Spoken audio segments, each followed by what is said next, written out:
My favorite tip. Oh, my favorite tip.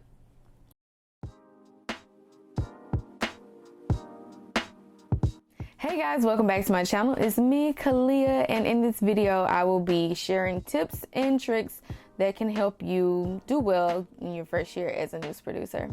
Before I get started, be sure to hit that subscribe button and a thumbs up, and also be sure to leave a comment down below throughout the video and let me know what you use in these tips and tricks, or if you don't use any of these, or share your tips and tricks down below. Now let's get started. First things first. If you are new to the news producing world, then I would suggest when you start your job, find that seasoned producer, and I wouldn't say become cool with your news director or assistant news director, but really show them that you're really wanting to learn, so that way when you have a question or you really want to know something, they're going to take a little time out to show you how to do something and how you can do it better than you were doing it before. But I did that with my assistant news director that was there at the time before he left, and I also did that with a few news producers. I learned some stuff from one girl in like 2 days, because when I started she had like 2 days left. I wrote down everything, and that stuff that she did I actually used till my last day of my position. So also, to get you some notepads, write down any tips that other seasoned producers are giving you. If you have to put stickies along your computer, do that. I did that. I have probably about 4 notepads filled with notes, 2 big ones and I think like 2 small ones. I don't know, but I have so many of them filled with notes from my first couple days, 3 days or a week.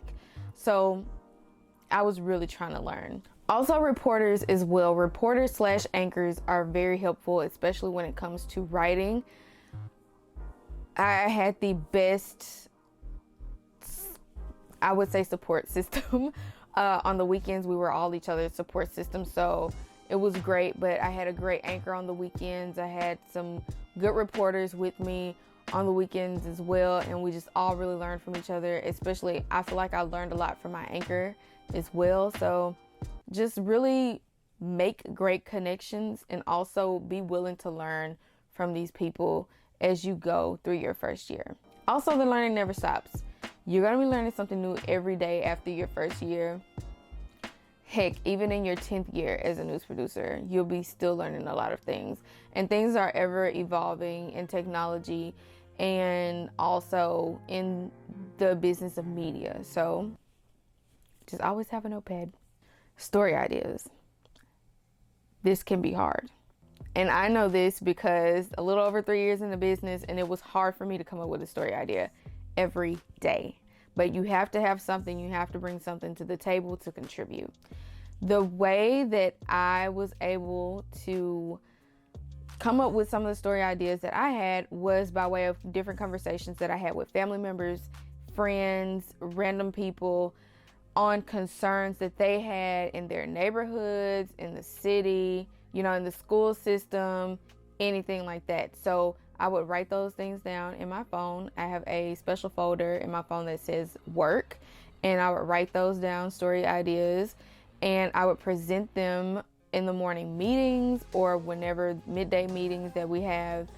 And those are ways to come up with ideas as well. I know you can get on Google and look up some ideas for evergreen stories, but it's just not enough. Another way you can come up with something is during the morning meetings, somebody may bring up a topic and you can play off of that topic. So it may not be the same thing, but you can play off of it. Like if someone brings up, it's extreme heat, what are the homeless doing out here, like to keep cool? Then you may think of sunscreen. It's hot, sunscreen is important. Bring up sunscreen, like the importance of sunscreen. Nobody really knows the importance of sunscreen until they get older and have all these problems. So play off of other people's story ideas. once you first start, if you don't really know how to use your station's editing software, or you're not really familiar with whatever website host they use for their website, then ask your manager, could you have a few days out of your first 2-3 weeks to sit with someone in that area of news and learn how to edit, learn how to do the web, learn how to make sure you know how to record when someone is broadcasting something live. Like, ask, could you do this? That will show that you're really trying at your job as well, but it will also help you in the long run that you're taking that time out. You asked for them, could you take that time to learn these things? Timing. This is what I'm passionate about because I don't like tardiness. I don't like tardiness. So if I don't like tardiness, that means I like to be early. I like to have stuff in on time. I don't like to pay a bill late even. So it is important that you really get your timing down packed. Now, it's not gonna get you, or it's not gonna take you a month, 2 months, 6 months to get your timing down. It may take you a year. It took me a year and a month or two to get my timing down of my shows. But it may take you 2 years. It may take you your 3 years. It may take you quite some time. But it's important that you try within your first 6 months to a year to really get your timing down on getting your shows done. So that means practicing your writing. That goes back to the workbook on, or just knowing what details to stick into a show and knowing what details to not stick into a show. So sticking to a story, not sticking to a story. So that really helps too with timing, but you really have to hone down on your timing. If your show comes on at 5 and it's a 30-minute show, and you have to put together a 30-minute newscast, and your schedule says to be there at 9:30 or 8 o'clock, or say 9:30. A lot of people think, it's just a 30-minute show. It shouldn't take you that long to put it together. It takes a whole day to put a 30-minute show together. Why? Because there's breaking news. News does change if there's an update. Like if they're looking for someone who shot someone, it could be an update right before your show saying that they found the suspect. So it's an all-day process. But you want to make sure you get to your job earlier than what your time is slotted for. So that way you can practice getting your stuff in your show a little ahead of time and practice on your timing as well. And also, it's good to just kind of stack a show. Even if you don't really have anything assigned to your show yet, it's good to stack a show. So the way I would do it is, after the morning meeting, I would hear who's going to be assigned to what, and then I would go to the assignment book and I would look in that and I would see what they're assigned to, but maybe my show was not assigned what they're doing. Maybe, I don't know if they're doing a both side, a package, a live both side, a live package, a live BO, a straight live, or, any of that. So say if it's a crime story, somebody shot into a restaurant. So somebody shot into McDonald's, let's just say that. So I would make an intro line, shooting, McDonald's shooting, a live line of whoever is live, let's just say Billy, live Billy. My next line would say both side McDonald's shooting, or a VO McDonald's shooting, both side McDonald's shooting, package McDonald's shooting with 5 beside it because it's the 5 o'clock show. And then live McDonald's shoot, or live Billy. And then I would float those lines except the intro until I know if that's going in my show and what particularly is going in my show. So if I find out that it's just going to be a both side, then I would unfloat the both side lines, and boom. That helps with timing. At least you know what could possibly go in your show, but you have everything possible in there that you could possibly have, and whatever you don't have, just take it out. You already have the lines there, unfloat what you need and take the rest out. Also, what helps with timing is learning shortcuts on your keyboard for your name takes. It helped me a lot. The biggest thing I could tell you, because doing the shortcuts are cool, But what really would help if you made a template of your takes and names saved. So for me, I have all the anchors, name takes, and different things saved in each of their own folder. So all I have to do, if it's a one shot on Kiera in the studio, then I pull the one shot from Kiera's folder and stick it right in there, instead of hitting all the shortcuts and typing in one shot and then hitting the shortcut and typing in Kiera for anchor. It's already made. So try to pre-make your name takes. It would save you a lot on time. Don't make your show a lot of one shots or a lot of VOs. Try to do, because I'm guilty for this, but I'm only guilty for it because a lot of times things change and you don't have time to do all the fancy stuff. Maybe you had an OTS going into this package, but then it changed, so you can't do the OTS anymore. You can't do the package, or your directors can't punch up this story like this because the camera is not going to be ready at this angle or whatever. So you have to make sure everything works together, and sometimes it doesn't, so then you have to rely on the good old one shot. But try not to do that. Try to do a little different something, like wall shot, desk shot, switch it to sports monitor. If you have two anchors, let one anchor do one story at the sports monitor, or whatever monitor you have in your studio. Let the other anchor do something at the desk or at the other monitor or at the wall. Just try to switch it up, because that's very important for scenery, to make something look more interesting as well. Once you are done with your show,